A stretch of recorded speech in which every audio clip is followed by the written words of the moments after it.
the higher the risk, the higher the reward. And when we talk about risk, it's really the risk of success is what we're talking about. It's not really risk in any other way.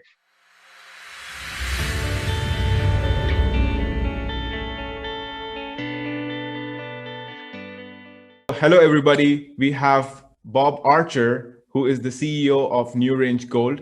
And Newrange is an exploration company which is exploring gold in Nevada. Without giving you the introduction, I would ask Bob. First of all, Bob, thank you so much for joining us today. And I would also give you the chance to explain us what Newrange is trying to achieve. What is Newrange? Who are you guys? And what makes you the best in your craft? Wow. Okay. Well, thanks very much for the opportunity to take part in this series. Hissan, got to join today, and so yeah, that's quite a loaded series of questions there. But I'll break it down if I don't get the answer, so it's okay. Yeah, sure. So Newrange, as you mentioned, is an exploration company, and for investors or potential investors that are perhaps new to the mining sector, they can think of exploration as kind of like the R&D, the research and development section of mining. Right. And so, there's a lot of work, research and work in the field that goes into actually making a discovery, and then once you've made a discovery, to actually delineate it, to try to determine how big it is, what the grades of the particular metals, and then advancing that towards a production decision. And then once the production decision is made, and then of course you go through the construction phase, and there's permitting and all of those kinds of things, and all of that whole process nowadays typically takes 10 years or more. It's the time frames within the mining industry are quite different than a lot of other industries, and so this is where it's similar to R&D in a lot of ways. If a company is developing a new product or something like that, it can often take many years and a lot of investment and trials and failures and so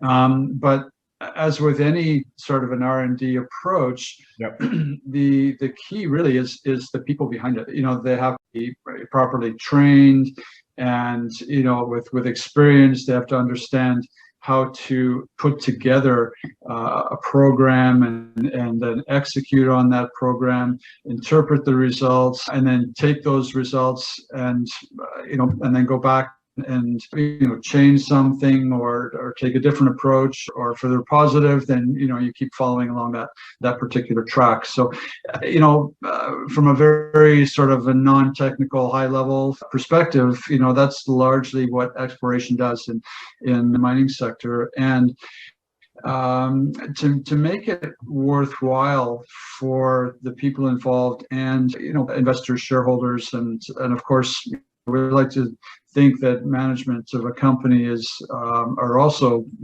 well invested and significant shareholders, which we are in the case of Newrange.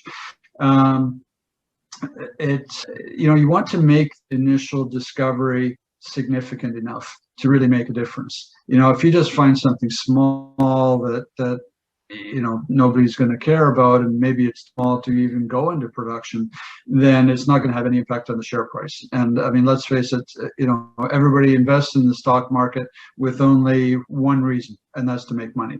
So if the share price doesn't go up, you don't make money. And so the share price is typically reflected in the performance of the company. So I think going back to the people, this is where I think with Newrange we can make a difference, because I have more than 40 years experience in this industry. My colleague Bob Carrington similarly has more than 40 years. And the two of us have experience working with larger companies, for example.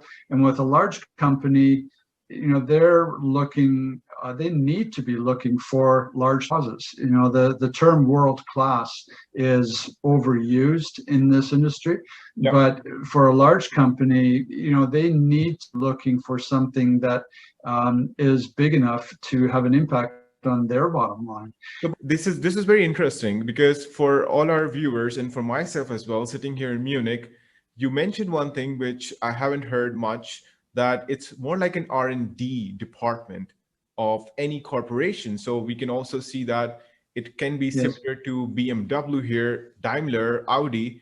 These are German cars, and they have this long process of creating new models, and they go through the R&D phase. And it's pretty similar to what you explained with the exploration. And before we jump on the team, I would be very interested to know, what is the difference between big mining companies and the junior mining? Because you mentioned there were big companies and junior mining. So maybe if you can elaborate in terms, what is the difference? Well, there are a number of differences, I guess. The more a company grows and gets into production, and they have cash flow, they're looked at differently. Their investors tend to be a different type of investor, and their share price is typically driven by their profitability and their ability to make money at mining. And so as I was saying, in order to make a difference to them, they need to be mining or acquiring large scale projects, and what we might think of as world-class deposits. For a junior company, that's not the case. You have no production, you have no revenue, you're relying on the stock market on investors to provide you with the money to conduct the exploration. And the upside in the share price of a junior company is through the exploration, the success of the exploration.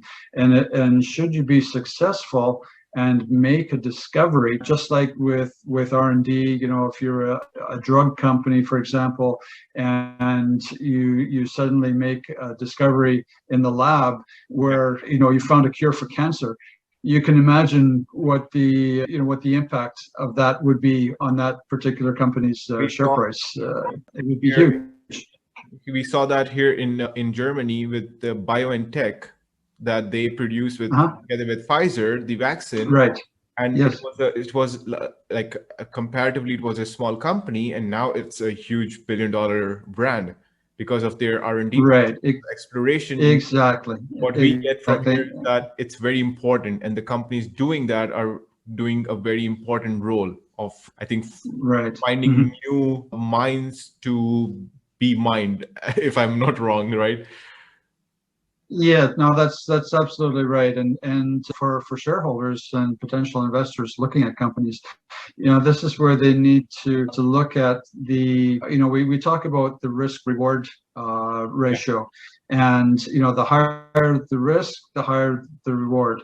And when we talk about risk, it's really the risk of success is what we're talking about. It's not really risk in any other way. Of course, that success can be tied to things like geopolitical issues and where you're working and so on. And this is where, with Newrange, we're operating in safe jurisdictions like Nevada and Red Lake, Ontario. And both of those jurisdictions are very prolific producers in their own right. And so, they have a long history of gold production. So we know that there's lots of gold already there. And so it's a question of finding more. And so that's where, that risk side of it comes in. The odds of success are obviously stacked against you in the earlier stages. But this is where it comes down to the experience of the people running it, to determine, what's important, what's not. And because we've had the training of the larger companies where they're specifically looking for very large deposits, let's say 3 ounces or more, those types of deposits will have a different set of characteristics than a small deposit that might only have a few 100,000 ounces of gold. And so it's the ability to recognize or to look for and recognize those characteristics and then go out and try to find them on a project. That's where the expertise really comes into play. So Bob, and just as it would for any group of scientists. Mention some key players in your team who makes Newrange the company it is today, and what is their expertise?